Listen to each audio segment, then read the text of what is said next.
On Thursday, late afternoon, I received a call from Major League Soccer officials sharing that a complaint had been filed by the MLS Players Association. The allegations were alarming, and we took them very seriously. Within hours, FC Cincinnati and Major League Soccer had agreed that we needed to conduct an immediate and thorough joint investigation. 2 hours later, we had a meeting with Ron Jans to ask about the allegations in the complaint. He confirmed that he had used an inappropriate racial slur. Let me be clear that racial and cultural diversity is a major part of what makes the game of soccer so special, and we place the highest priority on respecting every person involved in our game.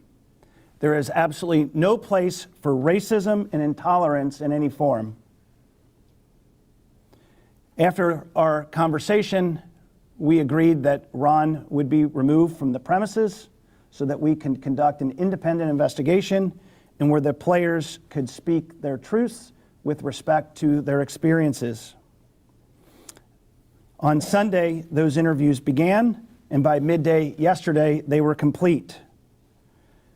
Yesterday, mid-afternoon, I was briefed on the status of the investigation involving Ron Jans.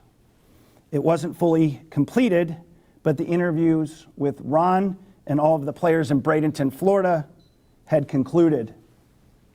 The briefing was consistent with the confidentiality provisions of the inquiry, where players spoke in confidence, and in my briefing did not include the identification of any players. The findings concluded that this was not a single incident, but broader themes and experiences that were insensitive. Upon receiving this overview, I reviewed the findings with our general manager, Gerard Nijkamp.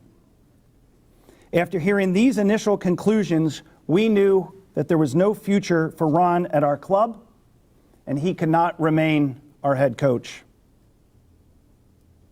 Gerard met with Ron late in the afternoon and explained the situation, and we agreed it was best for Ron to move on. So as of last night, Ron Jans is no longer the head coach of FC Cincinnati. We place the utmost importance on a strong culture within our club, beginning in the locker room, and every person connected with FC Cincinnati, that they feel valued, respected, and trusted. Out of respect for the players, we will not be sharing any details of the investigation publicly or with members of our club. We made this commitment to our players, and we will honor it. That is the conclusion of my statement, and I'm happy to answer any questions. Any questions?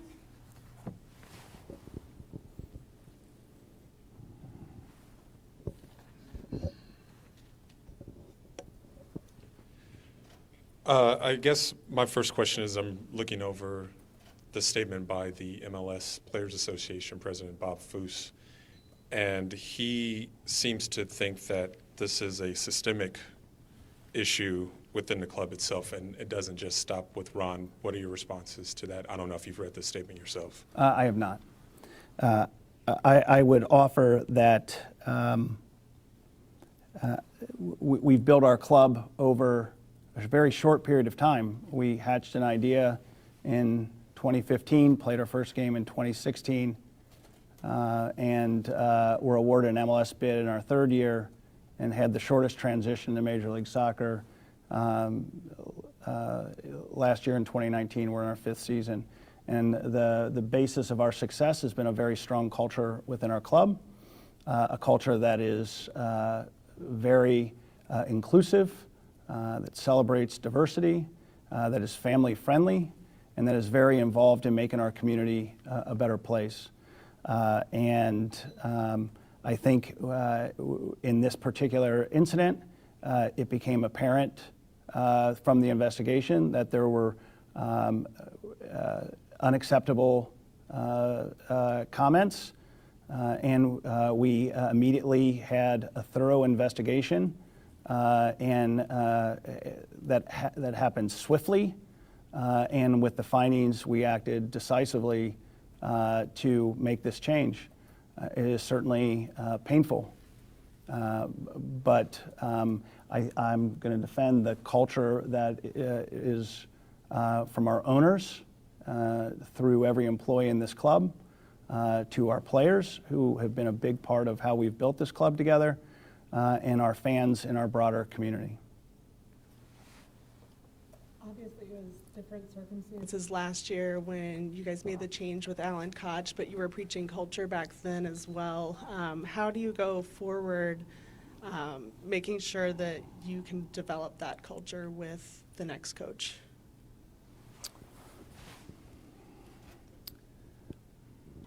Well, certainly we learn and get better every day. Obviously, as Gerard begins the search for a new coach, we've learned that a greater awareness to cultural norms and standards here in the U.S. are going to be enormously important. Certainly, our values need to be protected, need to be served, and that'll be a key part. I will offer that the feedback that I hear is that we've come a long way since last year, and I think we're building something under Gerard's leadership on our soccer with our team and our soccer staff and what we're doing at Milford. Something that is of a very high caliber. Certainly here, unacceptable. And again, when we learned about it, we took it seriously. I appreciate that the Players Association brought this to the league so we would be aware, so we could do this very swift investigation, give a voice to all of our players in a safe place, and now we've acted so that we can have a safe locker room and a good culture. And it's unfortunate that we're here. You don't get to pick your moments of adversity. Sometimes they find you, and then we're challenged to deal with them and not let them destroy you, but to have that adversity make you stronger. And that's what we intend to do here, Laurel. Jeff, you mentioned theme in the statement that you put out earlier today. You said theme again. What was the problem with the theme that Ron, the pattern that he had been on with this club?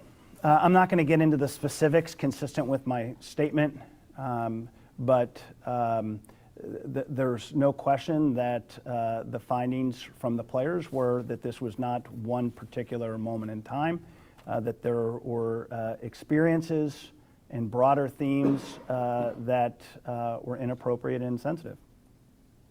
And I'm going to just let it stay there.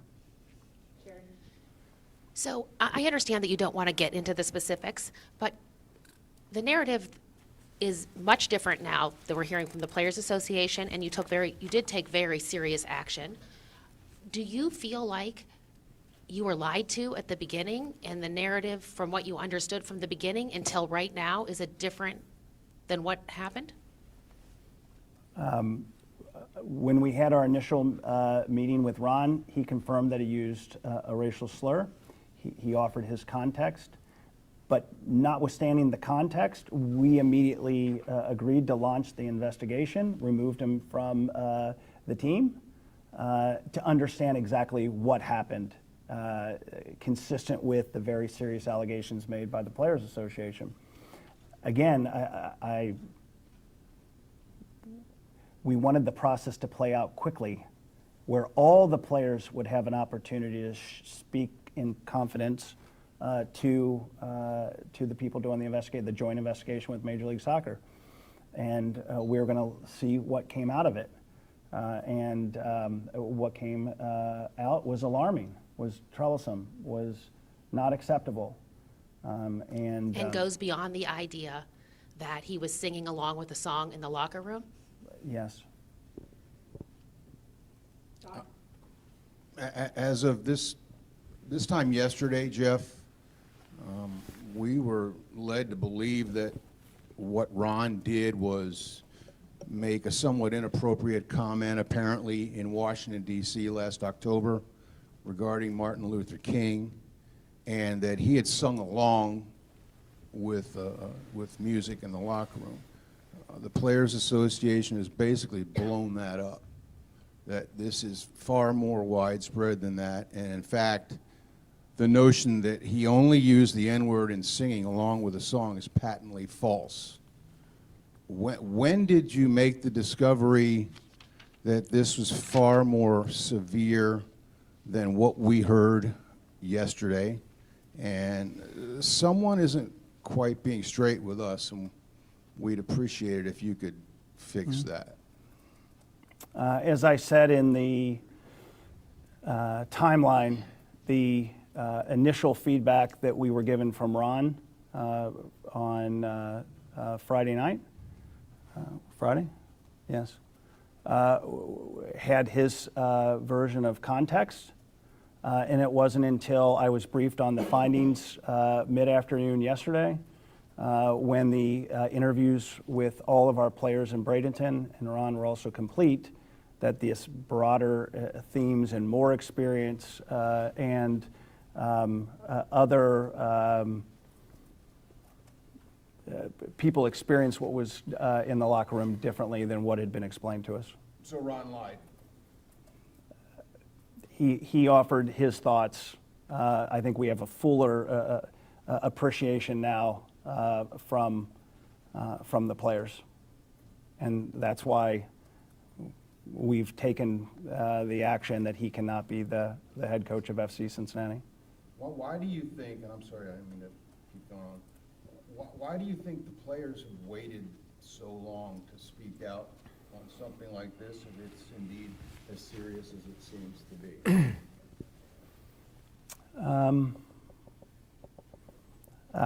We talked about that a little bit this morning. I don't have an explanation for the players who were affected here and why it didn't come forward sooner. Again, I said a minute ago, I am grateful that the Players Association did hear what the players had to say and brought it to the league, and then the league immediately brought it to us. And I certainly hope that in the future that there's some trust in the locker room, that we can talk about these issues and become better from discussion of issues as they're occurring. Jeff, I actually was about to ask the same question Paul just did about why they waited so long.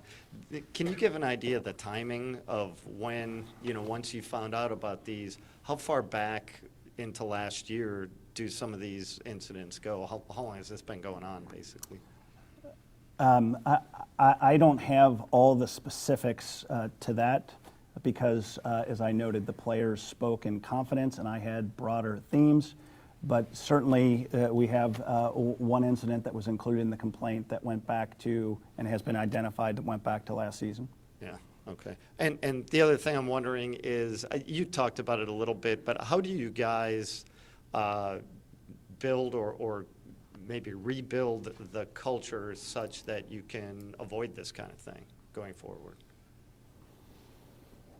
Well, certainly when you have adversity in life, you have the opportunity to learn and build from it. I think we're making a very clear statement about the values in our club and a strong statement that intolerance will never be accepted. Certainly, as I said earlier, I acknowledge that we have this global game, and having more sensitivity training and cultural awareness makes us all better. And certainly to have that be a better part of the screening process, to make sure that if we're bringing people here from other parts of the world, that they're quite aware. So whether or not there's malice or animus, just be clued in to how things are in our country to avoid missteps and hurting people. And as Gerard and I have spoken, that needs to be an important part of recruitment going forward. From some of the interviews we saw or heard after the match on Sunday, it seemed like the players were pretty impacted by just this whole investigation. How do you see things going forward, and how does this impact the players as you guys are 2 weeks away from the season? Maybe it's good to answer this question. Yeah, at this moment it's of course very hard for everyone inside FC Cincinnati, included of course for Ron. This morning we had the conversation with the players by informing them about the resigning of Ron outside FC Cincinnati. And from there on we appoint interim head coach Johan Demar with his coaching staff, and we add Hunter Freeman, our director of scouting and recruitment, as an extra assistant coach. It will need time. We cannot solve this in a week, and I think maybe we need a season. The solving of this incredible situation, we have to need a lot of talks with each other. We have to be aware of the impact it has, what you can see now here, but also with a team, with the individuals, because we have to perform. Yes, in 2 weeks we have to have our first away game in New York against Red Bull, and hopefully we can be there fresh. But I know now that it will be very hard to be fresh at that moment. We will try to do our utmost to come there, but it needs time with a lot of talking, maybe also with some professional help to come there where we want to come. Of course, the search for a new head coach is also important. Not only that we find a quality head coach like Ron Jans on the pitch, but also a head coach who can help us off the pitch, to get a better understanding of this kind of issues what now is occur. Gerard, you've known Ron from way back. You guys go across the ocean together. You're native countrymen. I have to ask you, as someone who's known him forever, for a very long time, if this is not just an isolated incident where he's singing along with rap music, did you not foresee any of these issues when he came to take over FC Cincinnati? I think that's a good question. Of course, the last 72 hours, it's also a lot in my head how this came so far. Of course, I don't know specific situations because they didn't tell me. But Ron is a very open and honest person who is very open and transparent in the way how he's acting, because he wants to connect with his people around him. If you are doing that in Europe and in the Netherlands, then you know what your audience is, and that makes sometimes it easier not to think too much about what you are doing. And the context of the things he did in this country, in the locker room, outside on the pitch, it's different than if you're doing that in our environment when we are in the Netherlands. So from there on, no, I think from now I can say I'm surprised. For me, it's all about context, but I fully agree with the statement of the club and the press release that we cannot accept these kind of things. If the Players Association had not come out after Pat's story with Ron and reacted the way it did, would we still be sitting here with the narrative that Ron was just sort of clumsy in his statements and too bad for him, great guy, And I ask this because I think it's important to this community that you're trying to develop a trust with, that they know what's really going on, not simply what you want us to know. So my question again is, would the story have come out factually and totally about Ron had the Players Association not done what it did? The answer is yes. We acknowledge to our owners and to our staff that there were broader themes and experiences beyond the explanation that we had been initially provided. And we did share that, and we were arriving today to share that. Consistent with what we shared at 8 a.m. this morning with our people. Jordan, what's the message to the team right now where we're just 12 days out from starting a brand new season? What's the message to them in this moment? Yeah, again, we need a lot of conversations together, but we start this morning in the situation without our coach, Ron Jans, with a new interim situation. And I had a talk with Johan an hour ago, and it was calm in the session. And yeah, it's global soccer, it's soccer. Everyone likes at this moment to be in the pitch, to get loose of his negative energy and try to make it positive energy again. And we, I'm here now for this press conference, and maybe later this week for another press conference. But I will go back after that to be also part of that process and to be on the ball, because I feel that huge responsibility now to be there, not only for the coaching staff, but especially for the players, and hopefully to bring everyone together so we are ready for the first games in the new season. We're going to have time for just a few more questions as we bring the mic around. Just a reminder, we are going to have a conference call as soon as this press conference concludes. We'll probably do 2 or 3 more questions. Everyone in the room, certainly if you have more questions, you're welcome to dial in. My staff here can provide you the information as well. Obviously, we're just on a time complaint, so we don't want to cut off questions, but we do need to go to a different situation to allow for questions for folks not here. So we'll just do 3 more questions before we start the conference call. Jeff, do you worry about, I know you guys are trying to put this in the past, but do you worry about how damaging a situation like this can be for the FC Cincinnati brand? Brandon, we took a call late afternoon on late last week, and within hours had an agreement to launch the joint investigation with Major League Soccer. Took it very seriously. The investigation began immediately, really. Ron was separated from the premises to allow for a free environment for the players to speak in confidence. And here we are announcing just 3 days later that Ron's no longer the head coach.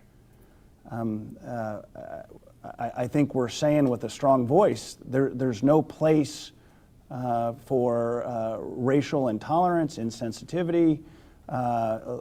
There's no place. There's a lot of ugly, hateful incidents going on around the world in soccer. And everyone, we must speak with a strong voice against that. There's no place. There's no place.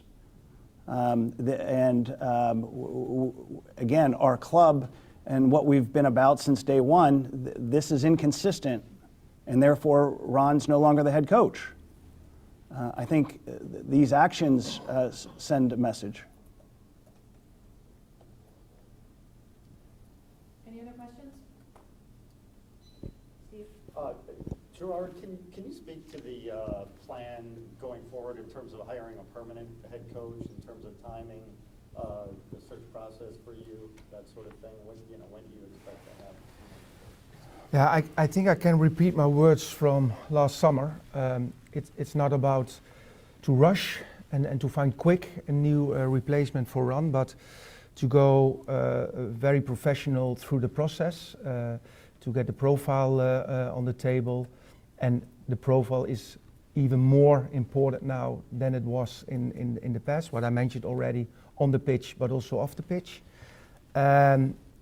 So one more time, not rush. We don't feel the tension of the stress of the coming game, because we have full confidence and belief in the coaching staff we have now, especially the coaching staff is working with the roster we have now in 2020 built.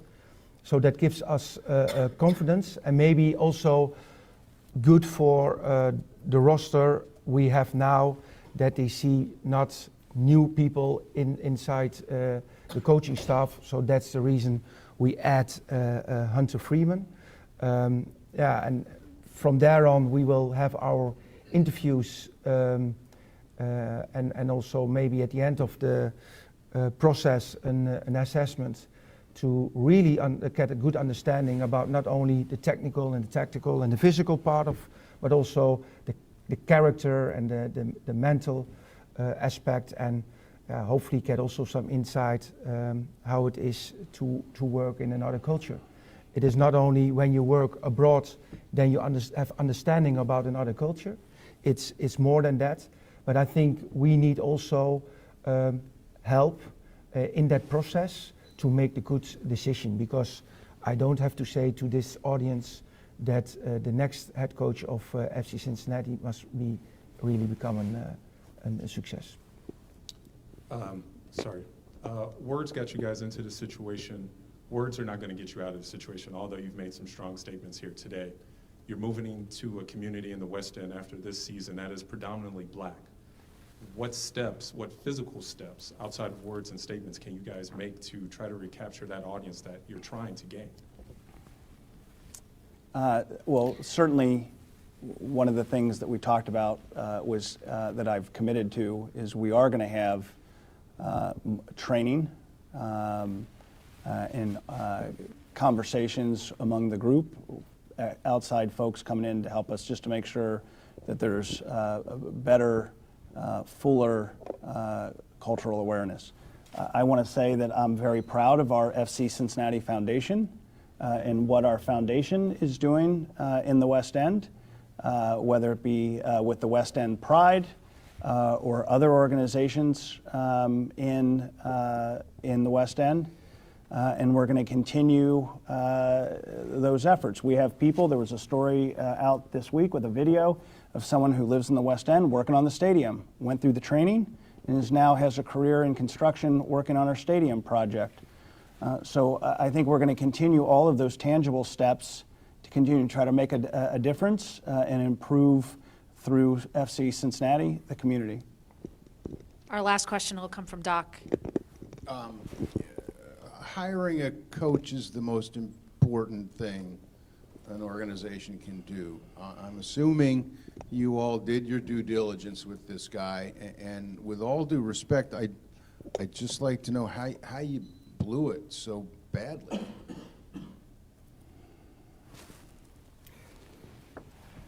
No, I don't think so that we blew it, because with Ron, we did that research very professional, and we took our time and we created that profile, and we were all convinced that Ron was the right person on the right time. But yeah, sometimes you will be surprised. Sometimes you will be surprised because the quality of a coach is not there. There is no fit with the group inside the pitch, with the substitutes. So there are all kind of reasons why a head coach is not a right fit for a club. But from the start, we also didn't know with Ron. And with my experience, I worked with 6-7 coaches. At the beginning, you never know if it is the right, 100% right fit for a club. And on the way, there's coming some things up, what you are also surprised on, because it's work of human beings. It is not like only data is leading and then we know this is 100% fit.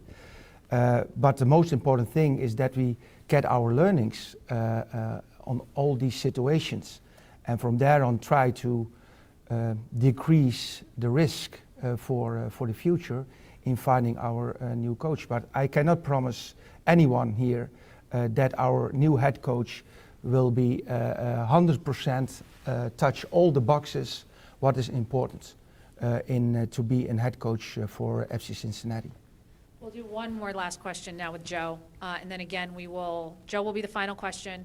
Anwar has the conference call information in the back, so anyone in the room who wants to jump on that, Anwar has it. We'll wait a couple minutes. The call is already live for anyone who is watching, waiting for us to get on the call. So as we move upstairs, you can dial in, but Joe will be the last question before we jump on a conference. Do you anticipate Johan will be the head coach for the duration of the season? Yeah, I spoke. I think that Johan is an interim solution.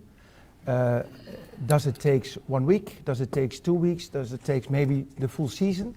I cannot say at this moment because we want to do the process in a very high professional way. So it is more to get the good guy on board than to be rushed because the season is starting in 2 weeks. Okay, thank you everyone for joining us today. We're going to head upstairs, jump on the conference call. Again, Anwar has the information if anyone needs it and would like to join on and be part of that call. Thank you again for joining us.